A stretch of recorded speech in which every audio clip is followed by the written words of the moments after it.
Ditjen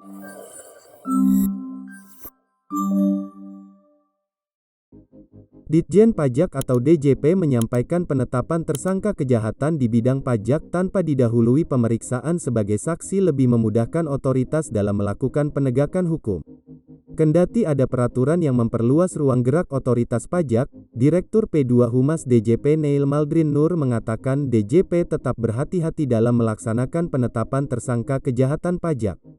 Sebagai informasi, ketentuan terbaru terkait penetapan tersangka itu diatur dalam Pasal 61 Ayat 1 PP Nomor 50 Tahun 2022 tentang tata cara pelaksanaan hak dan pemenuhan kewajiban perpajakan.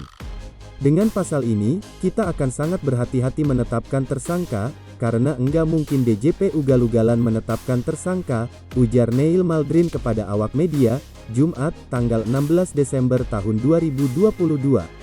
Peraturan tersebut juga menyatakan penetapan tersangka tindak pidana di bidang perpajakan dapat dilakukan tanpa didahului pemeriksaan sebagai saksi. Itu berlaku apabila yang bersangkutan telah dipanggil 2 kali secara sah, namun tidak hadir tanpa memberikan alasan yang patut dan wajar. Adapun penetapan tersangka tindak pidana di bidang perpajakan juga harus didasari 2 bukti yang sah. Jika 2 alat bukti sudah di tangan, artinya telah terpenuhi unsur-unsur tindak pidana wajib pajak tersebut. Neil Maldrin menceritakan otoritas pajak kerap melakukan penyidikan dari hasil bukti permulaan terhadap wajib pajak. Melalui tindakan tersebut ditemukan banyak orang secara substansif sudah melakukan unsur pidana. Misalnya, wajib pajak pungut PPN, tapi enggak nyetor.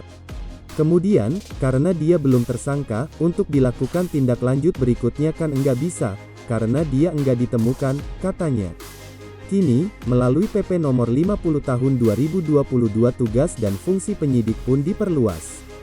Ketika wajib pajak tidak memenuhi panggilan sebagai tersangka, penyidik pajak dapat mengumumkan pemanggilan itu ke media nasional internasional. Selain itu, mengusulkan tersangka masuk dalam daftar pencarian orang, serta meminta bantuan kepada pihak yang berwenang untuk dicatat dalam red notice.